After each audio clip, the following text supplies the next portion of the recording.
Hallelujah, प्रभु की महिमा हो।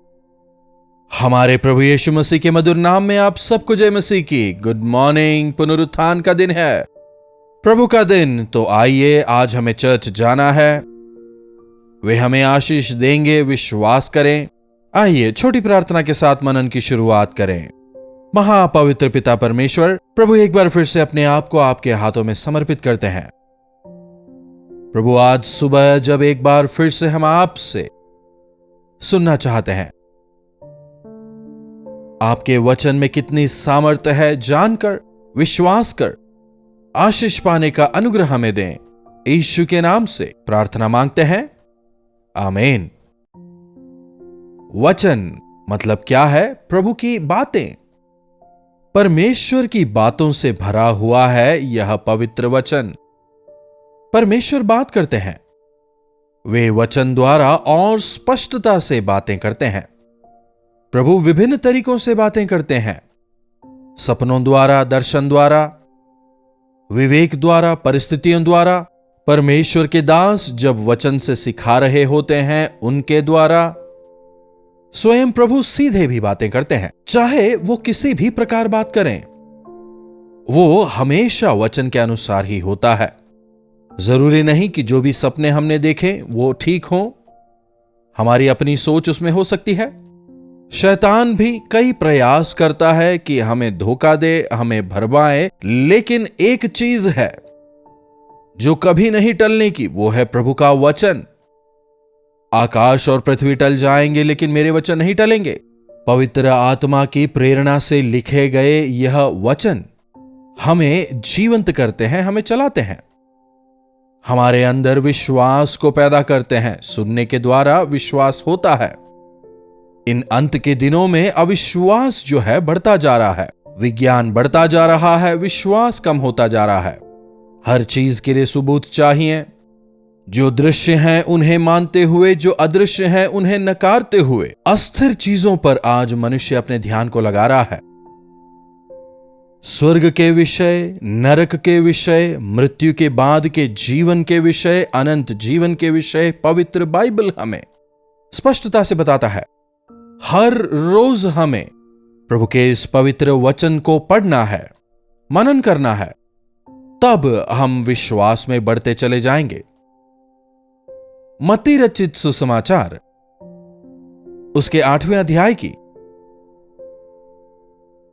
5वीं आयत से पढ़ रहा हूं, देखिएगा। और जब वे कफरनहूम आए तो एक सूबेदार ने उनके पास जाकर उनसे विनती की कि हे प्रभु, मेरा सेवक झोले का मारा घर में बहुत दुखी पड़ा है। उन्होंने उससे कहा, मैं आकर उसे चंगा करूंगा।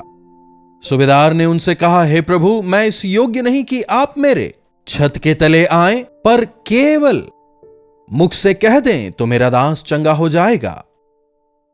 यह जो सूबेदार है विश्वासी नहीं है, मतलब इब्री नहीं है, इस्राएली नहीं है। संभवतः यह रोमी हो, लेकिन इसके विश्वास को देखिए। उसने सुना कि प्रभु चंगा करते हैं।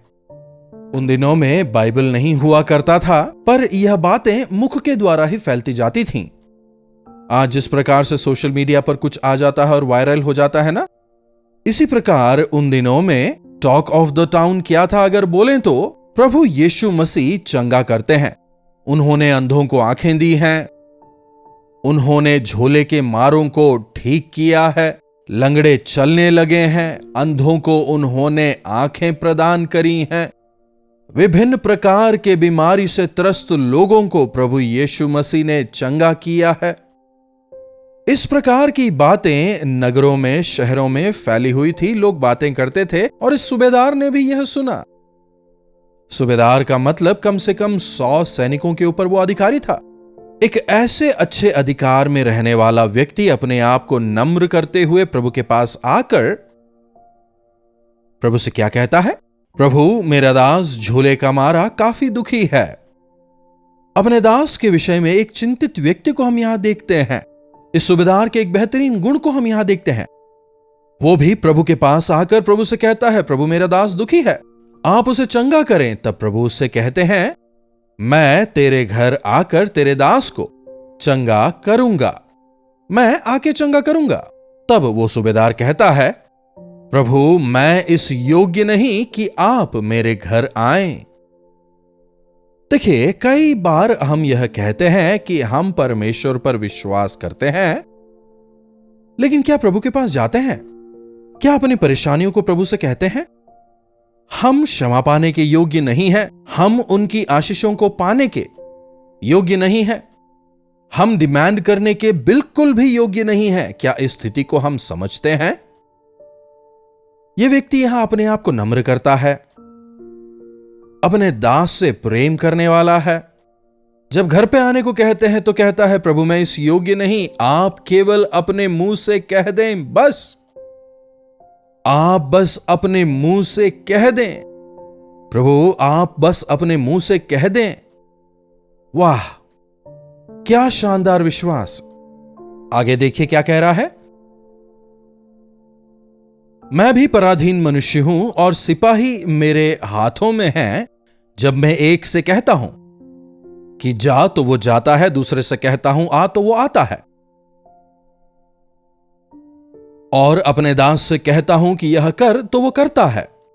मैं भी एक अधिकारी हूं, मेरे ऊपर भी अधिकारी हैं, मैं उनकी बात सुनता हूं, और जो मेरे सेवक हैं वे मेरी बात सुनते हैं, मेरी आज्ञा मानते हैं। मैं उनसे जो कुछ कहता हूं वो करते हैं। लेकिन प्रभु आप तो सर्वाधिकारी हैं, आपकी बात में ताकत है।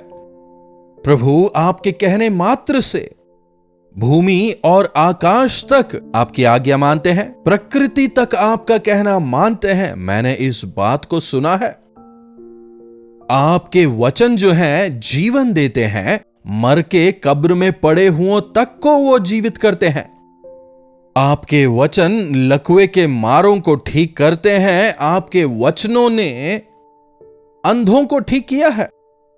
आपके वचनों में सामर्थ्य है। प्रभु आपको मेरे घर आने की जरूरत नहीं, आप बस एक बात कह दें काफी है, मेरा दास चंगा हो जाएगा। आज कितने लोग प्रभु की बात पर विश्वास करते हैं? कितने लोग प्रभु के आराधनालय जाकर अपनी जरूरतों को प्रभु के सामने रखते हैं? आज मैं चर्च जाऊंगा और प्रभु अपने वचन से अपने सेवक के द्वारा मुझसे बात करेंगे। मुझे जो चाहिए, जो शांति चाहिए, जो आशीष चाहिए, जो तसल्ली चाहिए, जो छुटकारा चाहिए, प्रभु मुझे देंगे। आज कितने लोग इस आशा के साथ चर्च जाते हैं? सांस्कृतिक तौर पर हम चर्च जाते हैं, इसीलिए दोबारा खाली हाथ ही लौट आते हैं।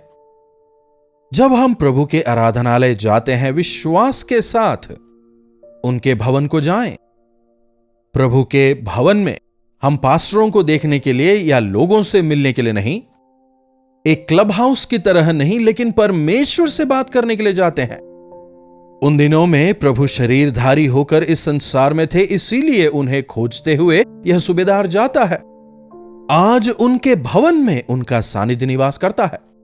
कितने लोग यह विश्वास करते हैं कि जब हम उनके आराधनालय जाते हैं, वो हमसे मिलने के लिए वहां उतर आते हैं। कितने लोग इस इच्छा के साथ चर्च जाते हैं कि हमें प्रभु से बात करनी है, हमें प्रभु के वचन को सुनना है, हमें वे चाहिए।